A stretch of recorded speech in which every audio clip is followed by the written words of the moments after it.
Tiga. Assalamualaikum warahmatullahi wabarakatuh. Apa kabar mahasiswa FTIK IAIN Ponorogo? Alhamdulillah senang sekali pada kesempatan kali ini, pada kesempatan yang berbahagia di pagi hari ini kita berjumpa lagi pada podcast 5 FTIK IAIN Ponorogo tahun 2023. Pada kesempatan kali ini kita kedatangan tamu spesial yang ramah dan banyak dikenal oleh mahasiswa FTIK IAIN Ponorogo. Beliau adalah Dr. Retno Widianingrum MPD selaku Wakil Dekan 3 Bidang Kerjasama dan Kemahasiswaan.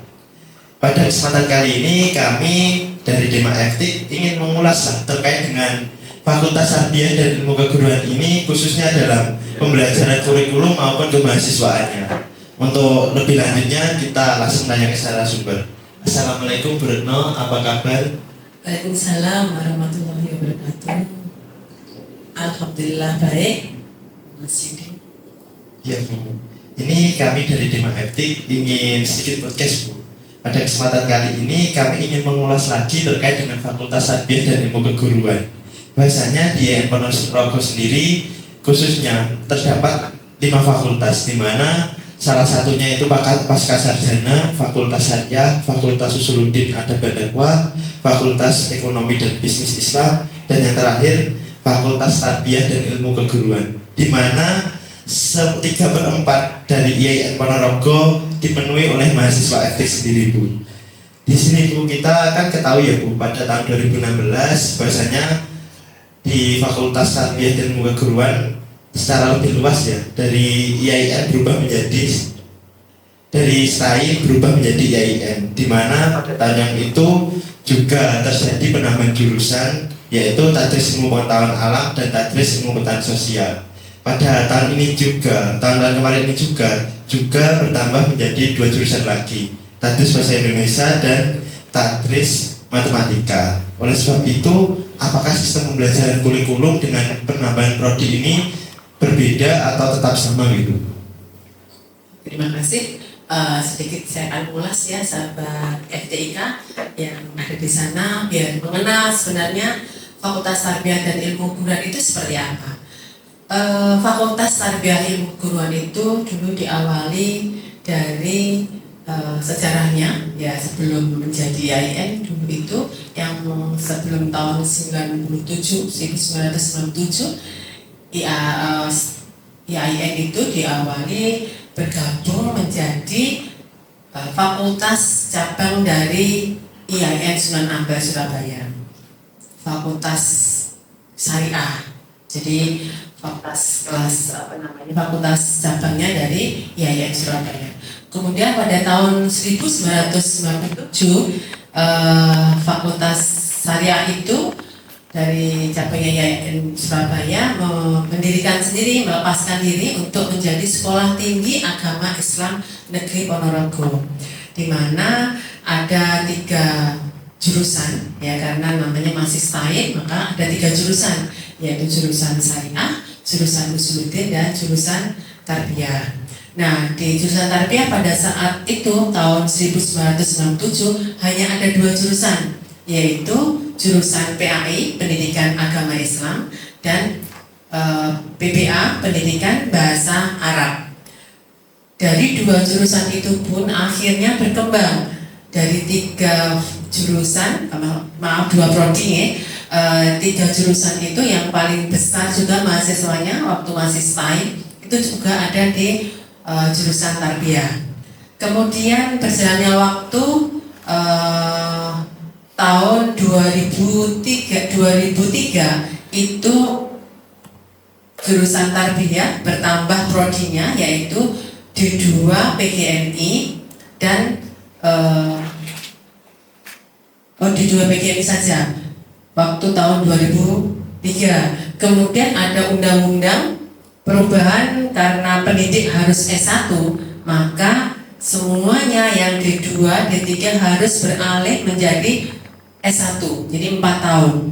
Akhirnya D2 PGMI itu tahun 2006 itu beralih status menjadi S1 PGMI dan nambah 1 lagi program studi yaitu Tadris Bahasa Inggris, sehingga sampai tahun 2006 kita itu ada 4 jurusan, PPA, PAI, bukan maaf, 4 prodi, yaitu ada PPA, PAI, Tadris Bahasa Inggris, dan PGMI. Kemudian berjalannya waktu bertambah lagi jurusan yang baru yaitu PIAUD, ya, PIAUD, kemudian MPI dan IPS.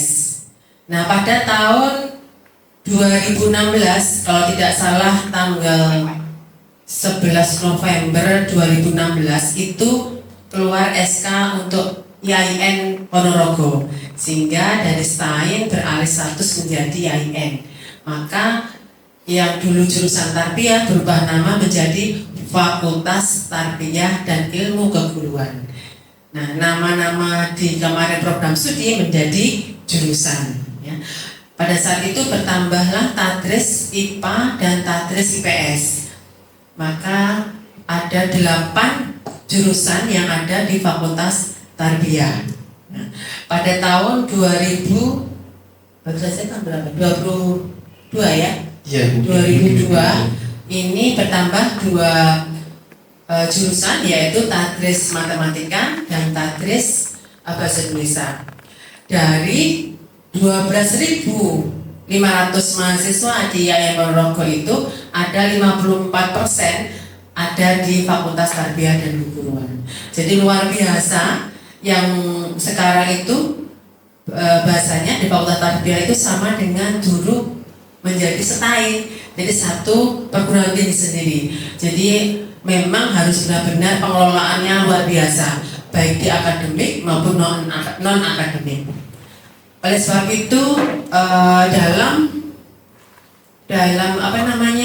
proses pembelajaran itu tidak boleh tertinggal dengan kemajuan zaman. Kalau sekarang sudah masuk pada generasi alfa. Nah, generasi Z ini teman-teman seperti Mas Yudi ini termasuk pada generasi Z ini ya. Jadi sudah ber-IT semuanya. Pembelajarannya semuanya harus berbasis IT. Maka teman-teman ini sudah banyak dalam proses pembelajaran di beberapa mata kuliah sudah menggunakan banyak aplikasi-aplikasi yang itu tentunya untuk bagaimana proses pembelajaran di sekolah, di madrasah itu tidak hanya melulu dengan buku paket, tapi menggunakan aplikasi-aplikasi augmented reality, kemudian banyak sekali yang bisa dimanfaatkan yang menjadi sesuatu yang benda mati menjadi hidup, yang mungkin kita tidak perlu misalkan mau belajar tempat-tempat atau bahan-bahan yang jauh, mungkin harus ke Kalimantan, pertambangan misalkan, harus ke puncak gunung mau lihat kebudayaannya di mungkin di Bromo gitu, tidak perlu ke sana, tapi cukup dengan melihat aplikasi itu sehingga sudah seperti ke sana.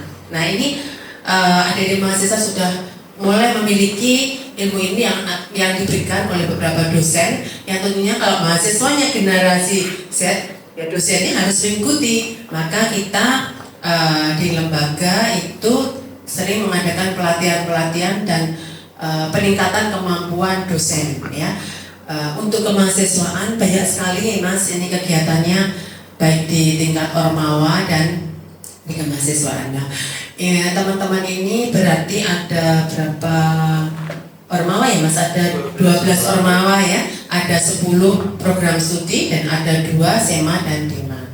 Selain ada 10 program studi itu, ada satu lagi program studi yaitu pendidikan profesi keguruan. Nah, ini yang biasanya teman-teman yang masuk ini adalah guru-guru. Jadi teman-teman yang sudah lulus dari S1 sebelum mereka menjadi guru itu ada yang masuk di PPG ya, Prajab itu namanya. Kalau sudah jadi guru namanya Darjab PPG. Nah, yang kita kelola di IAIN di Fakultas Tarbiyah ini, IAIN Ponorogo ini adalah Darjab ya. Sementara ini Darjab karena Kemenak belum mengizinkan untuk membuka Prajab. Jadi Darjab ini kita mengelola ada kompetensi PAI, pendidikan agama Islam, kompetensi fikih, kompetensi akidah, kompetensi SKI, sedang kebudayaan Islam, dan kompetensi guru kelas MI. Jadi ada 5 kompetensi yang kita kelola untuk program profesi keguruan. Nah ini sebenarnya sudah S1 tapi belum S2, jadi tengah-tengah. Makanya ini pengelolaannya khusus. Dan alhamdulillah pada tahun ini kita mendapat ranking kelima dalam pengelolaan bukan pengelolaan istilahnya, kelulusan secara nasional itu IAIN Ponorogo ada di peringkat kelima bersanding dengan UIN-UIN besar. Alhamdulillah ini suatu prestasi yang kita dapatkan yang memang perjuangannya tidak gampang untuk mencapai itu semua karena mahasiswanya dari semua seluruh Indonesia. Nah, itu mungkin sekilas tentang bagaimana Fakultas Tarbiyah dan Ilmu Keguruan itu. Ya, sangat menarik sekali ya. Biasanya dari sejak berdirinya sampai sekarang Fakultas Tarbiyah mencetak juga kader-kader khususnya sebagai calon pendidik yang bermanfaat bagi masyarakat, bernegara maupun berbangsa.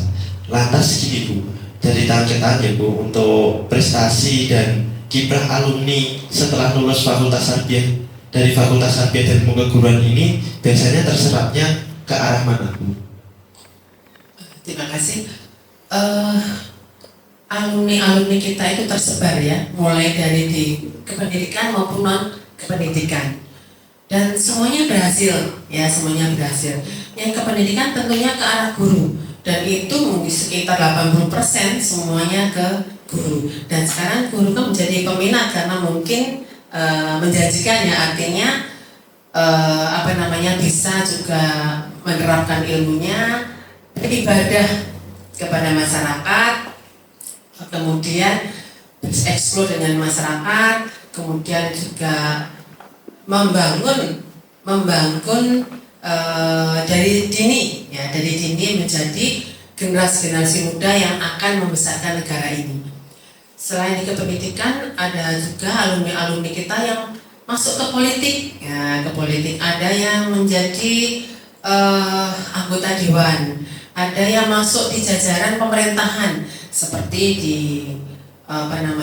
lurah ya, kemudian perangkat desa, kemudian di birokrat yang di Pemda, di institusi kita juga banyak teman-teman alumni yang menjadi dosen kita. Jadi yang dulu mahasiswa kita menjadi dosen itu banyak ya, banyak sekali. Kemudian ada menjadi pegawai kita juga banyak.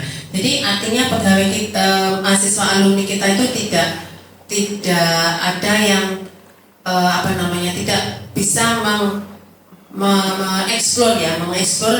mengeksplor kemampuannya. Meskipun demikian yang di swasta pun banyak yang sukses ya.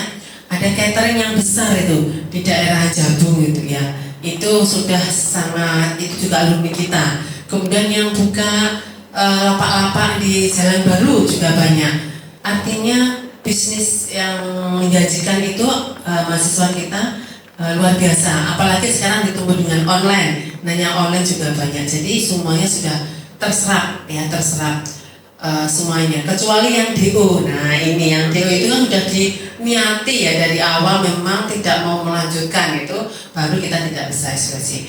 Dan kita selalu ada pertemuan alumni. Nah pada saat sebelum wisuda itu kita mengadakan semacam pembekalan. Nah pembekalan itu kita mendatangkan alumni yang sukses sehingga mereka akan punya visi ya, atau mempunyai ancang-ancang atau mau kemana. Dengan penjelasan dari para alumni yang sukses ini, akhirnya banyak sekali yang menjadi terbuka matanya. Oh berarti saya tidak harus di pendidikan, berarti saya harus bergerak di sini bisa. Nah itu setiap akan wisuda pasti akan diselenggarakan pembekalan wisuda, sehingga akan tercerahkan mata mereka, pikiran mereka bahwa pekerjaan itu tidak harus satu tujuan, tapi bisa kita menjadi beberapa kemampuan kita yang mungkin waktu kuliah juga sudah diasah ya. Jadi kemampuan itu tidak harus di akademik. Jadi ada beberapa kegiatan, contohnya kemarin pameran. Nah, pameran kemarin ada beberapa program studi, ada mata kuliah kewirausahaan. Nah, di situ teman-teman yang punya hobi membuat sesuatu, tidak harus makanan ya, tapi bisa souvenir, bisa buah tangan, bisa kerajinan. Itu kemarin diadakan pameran kewirausahaan di Grawatu Dagon. Nah, dari situ bagaimana mengelolanya, bagaimana marketingnya. Nah, itu belajar dari mata kuliah itu, sehingga harapannya nanti lulus itu tidak tangan kosong. Jadi punya bakat minat, kemudian ada pembinaan, ya. Kemudian sarana prasarana yang kita berikan ada beberapa lab, ya, ada beberapa lab. Terutama kalau yang kewirausahaan itu ada labnya IPA yang mungkin untuk mengelola bagaimana untuk mendapatkan produk yang bagus. Jadi di Tadris IPA itu ada semacam pengelolaan bahan-bahan yang mungkin tidak berguna tapi akhirnya bermanfaat, bisa kita makan atau menjadi suatu produk. Nah, itu juga dilakukan penelitiannya ada di lab IPA. Kemudian ada lab PGMI. Nah, PGMI itu ada bermacam-macam juga, isinya ada IPS, ada IPA, ada matematika. Kemudian ada micro teaching, ya, ada micro teaching yang dimana micro teaching itu ada ada pengendalinya, bagaimana bisa direkam, bisa dilihat kembali, kemudian bagaimana menghentikan, bagaimana dikomentari oleh dosennya, pembimbing. Nah, itu ada micro teaching. Kemudian ada LED yang biasanya digunakan untuk teman-teman NPI untuk latihan menjadi pemimpin, ya, untuk berorasi, ya, untuk kemudian ada beberapa juga dengan mengasah teman-teman itu di kegiatan magang. Nah, untuk magang ini teman-teman mahasiswa kita ada 2 kali magang. Yang magang yang pertama itu observasi ke sekolah-sekolah. Apa sih yang terjadi di sekolah itu? Kegiatan manajemennya seperti apa? Kemudian proses pembelajaran seperti apa, kemudian pembinaannya ekstrakurikuler seperti apa, ya, itu adalah pada magang 1. Kemudian pada magang 2 itu adalah teman-teman praktek, ya, semuanya jurusan praktek kecuali yang MPI. MPI itu ada di kantor, ya. Kalau yang lain praktek mengajar, ya, mengajar di sekolah. Nah, di situ mahasiswa dilatih bagaimana menjadi guru. Nah, ini selama 1 bulan penuh. Nah, 1 bulan penuh bagaimana menyiapkan RPP-nya, bagaimana mereka harus mempraktekkan, bagaimana membuat medianya. Dan itu semuanya sudah difasilitasi di kampus oleh masing-masing dosen di ruangan, karena di ruangan kita lengkap, ada LCD-nya, ada perangkat-perangkat pembelajaran yang sudah disediakan setiap kelas, gitu, Mas. Oh iya Bu, berarti kan untuk sarana dan fasilitas yang ditawarkan oleh mahasiswa untuk Fakultas Tarbiyah dan Pengguruan Ponorogo sangatlah bisa dibilang lengkap, ya Bu. Ya, gini Bu, untuk terkait dengan sistem akademik tadi kan bahasanya Bu Retno juga menyinggung terkait dengan IT. Bahasanya era saat ini kan sudah masuk dalam digitalisasi pendidikan, di mana pembelajaran saat ini sudah berbasis IT. Bisa dibilang seperti itu Bu. Untuk di Fakultas Tarbiyah dan Ilmu Keguruan sendiri, di mana kan sebagai seorang guru sangat erat kaitannya dengan perkembangan zaman yang bisa menyesuaikan untuk peserta didiknya nanti Bu.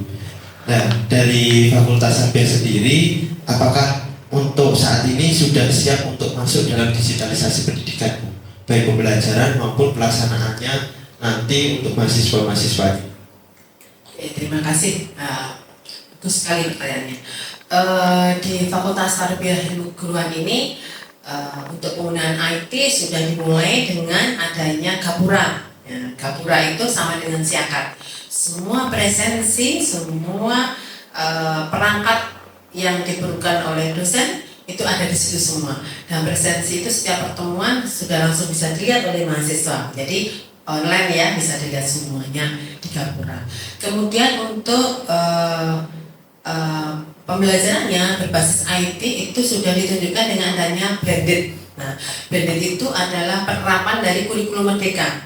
Jadi blended itu ada pembelajaran yang dimana mahasiswanya tidak ada di kampus kita saja. Jadi di kampus kita ada, kemudian dengan kampus yang lain. Kemarin kalau tidak salah dengan UIN Malang ada mahasiswa yang di sana ikut kuliah di kita, namun posisinya dia di Malang. Nah, bagaimana? Itu blended berarti. Jadi di situ ada semacam live gitu ya. Dosennya juga ngajar di kelas, tapi juga ngajar di by daring ya.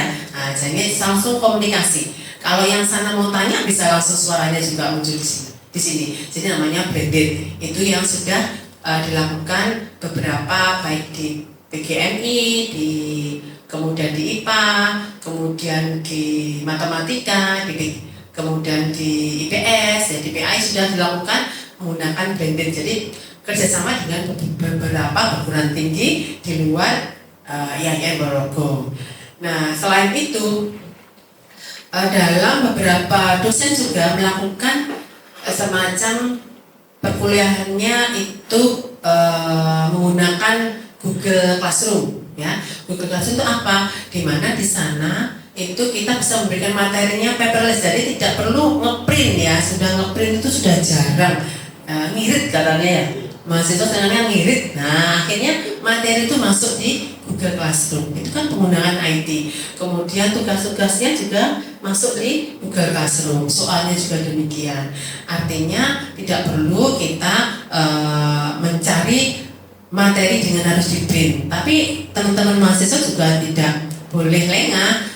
Biasanya dosen juga memberi tugas untuk belajar mencari artikel-artikel di jurnal-jurnal juga menggunakan internet kan gitu. Jadi selain itu juga ada beberapa yang menggunakan beberapa aplikasi di mana penggunaan proses pembelajaran itu tidak menuntut menggunakan LCD, tapi menggunakan baik yang bisa hanya dibuka di laptop ya. Jadi beberapa bisa menggunakan Google Meet, bisa menggunakan Zoom, kemudian melakukan dengan pembelajaran Zoom yang beberapa perguruan tinggi itu sudah sering dilakukan. Gitu, Mas. Oh iya Bu, baik sekali. Ini biasanya Fakultas Tarbiyah dan Pengguruan ini sangat menarik sekali. Baik fasilitas, baik sistem akademiknya sangat bisa berkompetisi dengan universitas-universitas lainnya. Baik Bu, ini statement terakhir Bu, bahasanya pada setelah ini tahun depan itu kan memasuki tahun pelajaran baru, di mana banyak siswa-siswa dari SMA maupun madrasah banyak untuk menentukan kemana jenjang yang akan dipilih. Ini dari Fakultas Tarbiyah dan Pengguruan mungkin bisa menyampaikan statementnya Bu terkait dengan persiapan itu Bu, untuk biasanya penerimaan mahasiswa baru baik jalur SEPAN, UMTKIN maupun jalur mandiri yang dilaksanakan oleh IAIN Ponorogo tersendiri. Oke, terima kasih. Ini kesempatan yang baik sekali, sahabat tarbiyah sahabat etika ya, yang ada di luar sana. Tadi sudah banyak penjelasan tentang Fakultas Tarbiyah dan Pengguruan. Kita juga banyak mahasiswa kita yang menang berkompetisi ya, bagi tingkat nasional, mendapatkan juara medali emas dari IPA itu juga dapat medali emas, dari manajemen MPI itu juga sering mendapatkan juara di business plan. Kemudian jurusan PBA itu sering menang debat bahasa Arab, kemudian menjadi dai. Kemudian di PGMI menang di dalam mikro teaching, di Piawo juga menang dalam mendongeng ya. Jadi banyak sekali prestasi-prestasi itu, dan tentunya prestasi itu pasti ada rewardnya.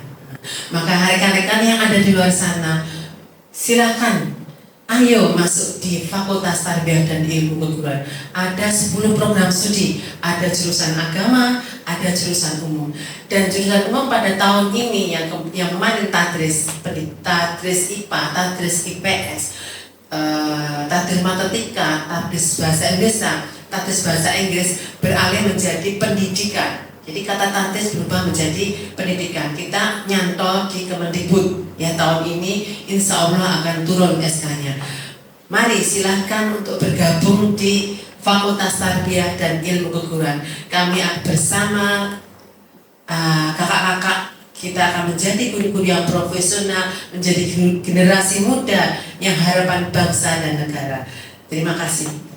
Ya, sangat seru sekali ya perbincangan pada pagi hari ini di podcast tema FTIK IAIN Ponorogo, khususnya mengenai Fakultas Tarbiyah dan Ilmu Keguruan. bersama Ibu Wadadika, yaitu beliau Ibu Dr. Nowidianingrum MPD. Kami sampaikan banyak-banyak terima kasih atas kehadirannya pada kesempatan kali ini. Kami juga sangat terima kasih kepada seluruh penonton, khususnya untuk sahabat FTIK IAIN Ponorogo. Mungkin itu yang bisa saya sampaikan, kurang lebihnya mohon maaf. Saya Yudi Primatama selaku moderator pada podcast Tema FTIK IAIN Ponorogo pamit undur diri. Sekian dari saya, Idina Siratal Mustaqim. Allahumma fiq kami torik. Wassalamualaikum warahmatullahi wabarakatuh. Baik, assalamualaikum warahmatullahi wabarakatuh. Terima kasih Mas Yudi. Sama-sama Bu.